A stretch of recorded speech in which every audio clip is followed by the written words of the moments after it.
সুপ্রিয় ছাত্রছাত্রীবৃন্দ, আমরা কার্যপত্রের প্রথম ভিডিওর পরবর্তী অসমাপ্ত অংশে অর্থাৎ দ্বিতীয় অংশে আমরা লেকচার শুনতে যাচ্ছি।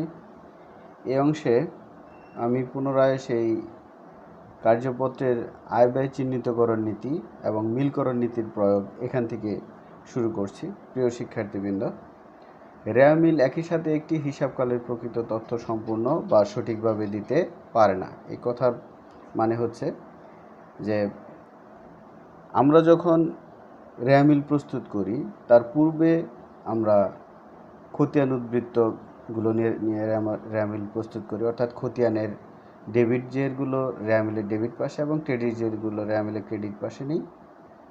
কিন্তু এখানে বিভিন্ন আয় ব্যয়বাচক হিসাবগুলো যেগুলো থাকে, যেগুলো সংগঠিত হওয়ার পরে চলতি হিসাবকাল সহ পরবর্তী হিসাবকালকেও যখন প্রভাবিত করে বা পরবর্তী হিসাবকালেও যখন এর কার্যকারিতা থাকে, তখন এই আয় ব্যয় চিহ্নিতকরণ করে চলতি সনের হিসাবকে চলতি সনেই শেষ করে দেওয়া, অর্থাৎ চলতি সনের আয়কে চলতি সালেই শেষ করে দিতে হবে, আর যতটুকু অংশ থাকবে সেটা পরবর্তী বছরে স্থানান্তরিত করতে হবে।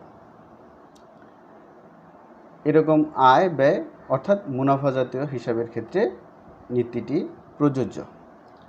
এটাকে বলা হয়েছে আয় ব্যয় চিহ্নিতকরণ নীতি বা মিলকরণ নীতির প্রয়োগ, অর্থাৎ চলতি অর্থ বছরের আয়কে চলতি অর্থ বছরে দেখানো, চলতি অর্থ বছরের ব্যয়কে চলতি অর্থ বছরে ব্যয় দেখিয়ে পরবর্তী অংশটুকু পরবর্তী বছরের জন্য পরবর্তী হিসাবকালের জন্য রেখে দেওয়া। এটাই হচ্ছে সমন্বয় দাখিলার ভিত্তি। এর পরবর্তীতে সমন্বয় দাখিলার ভিত্তির মধ্যে আছে বকেয়া ভিত্তিতে হিসাব সংরক্ষণ, অর্থাৎ আমরা দুইটি পদ্ধতিতে হিসাব সংরক্ষণ করতে পারি। একটা হচ্ছে নগদ ভিত্তি আর একটা হচ্ছে বকেয়া ভিত্তি। তো প্রথমে আমি বকেয়া ভিত্তিতে হিসাব সংরক্ষণের বিষয়ে আসছি। বকেয়া ভিত্তিতে হিসাব সংরক্ষণের কারণে সমন্বয় দাখিলা দেওয়ার প্রয়োজন হয়, আবার নগদান ভিত্তিতে হিসাব সংরক্ষণের জন্য সমন্বয় দাখিলা দেওয়ার প্রয়োজন হয়। তো নগদ ভিত্তিক সম্পর্কে আমি এখানে বলছি যে হিসাব পদ্ধতি অনুযায়ী প্রাপ্ত আয় এবং প্রদত্ত খরচ তখনই হিসাব বইতে লিপিবদ্ধ করা হয় যখন নগদ গ্রহণ বা প্রদান করা হয়।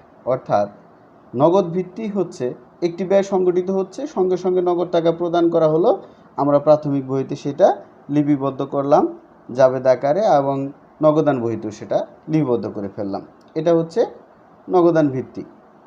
বা কোনো আয় আমি সরাসরি আমার পাওয়ার পরে সঙ্গে সঙ্গে তখন আমার হিসাবের বইতে লিপিবদ্ধ করে ফেলা বা নগদ টাকাটা নগদের অন্তর্ভুক্ত করা, এটাই হচ্ছে নগদ ভিত্তিক হিসাব পদ্ধতি। আর বকেয়া ভিত্তিক হিসাব পদ্ধতি, যেমন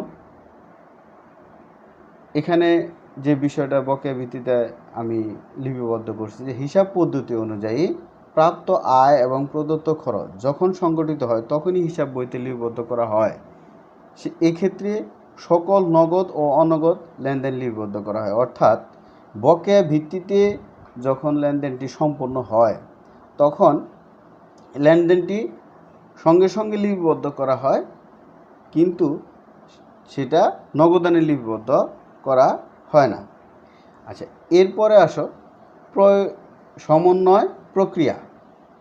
তো সমন্বয় প্রক্রিয়ার প্রথমে আছে প্রয়োজনীয় সমন্বয় চিহ্নিত করা, অর্থাৎ আয় ব্যয়গুলো চলতি অর্থ বছর এবং পরবর্তী অর্থ বছর বা বিগত অর্থ বছরকে কতটুকু প্রভাবিত করছে সেগুলো চিহ্নিত করা, যা সমন্বয় সাধন করা প্রয়োজন আছে।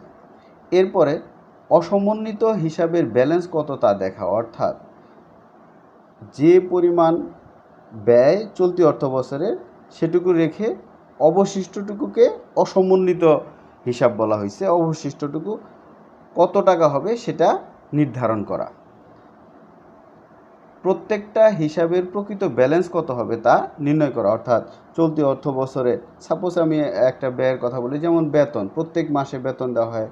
এখানে তাহলে এক বছরে যখন আমরা হিসাব করব তখন 12 মাসের বেতন আমি চলতি বছর বা হিসাবকালে নির্ণয় করে পরবর্তী ব্যয়টা মানে বেতন যদি কখনো অগ্রিম প্রদান করা হয়, অর্থাৎ 12 মাসের জায়গায় যদি আমি 15 মাসের প্রদান করি, তাহলে অতিরিক্ত 3 মাস পরবর্তী বছরে স্থানান্তর করা। অর্থাৎ প্রত্যেকটা হিসাবের প্রকৃত ব্যালেন্স বলতে বুঝাইছে যে 12 মাসেরটা নির্ণয় করা এবং 12 মাসের বেতনটার হিসাব চলতি অর্থ বছরে দেখানো এবং সমন্বয় করা। এটাই হচ্ছে প্রত্যেকটা হিসাবের প্রকৃত ব্যালেন্স কত তা নির্ণয়। প্রয়োজনীয় সমন্বয় দাখিলা প্রদান। পরবর্তীতে আমরা চলতি অর্থ বছরের ব্যয়টাকে সমন্বয় দাখিলা আকারে হিসাবের বইতে লিপিবদ্ধ করা। এখানে সমন্বয় দাখিলার প্রকারভেদ সম্পর্কে আমার আলোচনা আছে। এখানে প্রকারভেদে প্রথমে যে বিষয়টা আমি নিয়ে আসছি হলো বকেয়া আয়। অর্থাৎ আমি আয় উপার্জন করছি কিন্তু আমি হাতে টাকা প্রাপ্ত হই নাই, অর্থাৎ সেবা প্রদান করছি কিন্তু নগদ টাকাটা আমার হাতে আসে না, এটা হচ্ছে বকেয়া আয়। এরপরের বিষয়টা হচ্ছে বকেয়া ব্যয়। ব্যয় সংগঠিত হয়েছে কিন্তু সেটার যে বিনিময় টাকা, নগদ টাকা, সেটা আমি প্রদান করি নাই, এটা হচ্ছে বকেয়া ব্যয়। অগ্রিম আয়। কোনো সেবা প্রদান না করে বা কোনো পণ্য বিক্রয় না করেই আমি অগ্রিম টাকা যদি গ্রহণ করি তাহলে সেটা হচ্ছে অগ্রিম আয়। অগ্রিম ব্যয়। কোনো ব্যয় সংগঠিত হওয়ার আগেই যদি তার টাকা আমি প্রদান করি তাহলে সেটা হচ্ছে অগ্রিম ব্যয়। এর সমন্বয় জাবেদা দাখিলা দেওয়া হয়। এই 4 প্রকারের সমন্বয় জাবেদা দাখিলা মূলত দেওয়া হয়। আচ্ছা, বকেয়া খরচ সমন্বয় দাখিলা। বকেয়া খরচটা কিভাবে আমি সমন্বয় করতে পারি? এখানে খেয়াল করো, হিসাবকালে যদি কোনো খরচ বকেয়া থাকে তাহলে প্রদেয় বা বকেয়া খরচের অংশ দিয়ে সমন্বয় জাবেদা দাখিলা দিতে হয়। আচ্ছা, এখানে সমন্বয় জাবেদা দাখিলা দিচ্ছি আমি। সংশ্লিষ্ট খরচ হিসাব ডেবিট, সংশ্লিষ্ট বকেয়া খরচ হিসাব ক্রেডিট। এখন আমার জানার বিষয় হলো যে এখানে সংশ্লিষ্ট খরচটা কেন ডেবিট হইলো, বকেয়া খরচটা কেন ক্রেডিট হলো, এটা আমাদের কিন্তু জানতে হবে। এখানে আমি একটা এক্সাম্পল হিসাবে একটা উদাহরণ দিয়েছি। দেখো যে বেতন 5,000 টাকা বকেয়া রয়েছে, বেতন 5,000 টাকা বকেয়া রয়েছে। তাহলে এখানে বেতন হিসাবকে ডেবিট করা হয়েছে, বকেয়া বেতন হিসাবকে ক্রেডিট করা হয়েছে। এখন বেতন হিসাবকে কেন ডেবিট করা হইলো আর বকেয়া বেতন হিসাবকে কেন ক্রেডিট করা হইলো, এটা আমাদের জানা প্রয়োজন। অর্থাৎ আমরা জানি বেতন হচ্ছে ব্যয়বাচক হিসাব, আর ব্যয় বৃদ্ধি পাইলে ডেবিট। হিসাবের শ্রেণী অনুযায়ী যে আমরা ডেবিট ক্রেডিট নির্ণয় করা শিখেছি, সেখান থেকে আমরা জানতে পারছি যে বেতন ব্যয়বাচক হিসাব, ব্যয় বৃদ্ধি পাইলে ডেবিট, আর ব্যয় যখন বকেয়া থাকে তখন দায়ের সৃষ্টি হয়। আর ডেবিট ক্রেডিট রুলসের অনুযায়ী আমরা জানি যে দায় বৃদ্ধি পাইলে ক্রেডিট, এজন্য বকেয়া বেতন হিসাব ক্রেডিট। আশা রাখি বিষয়টা বুঝতে পারছো। দেন এর পরবর্তীতে আসছে, আমি এখানে একটা সমন্বয় দাখিলা দিয়েছি।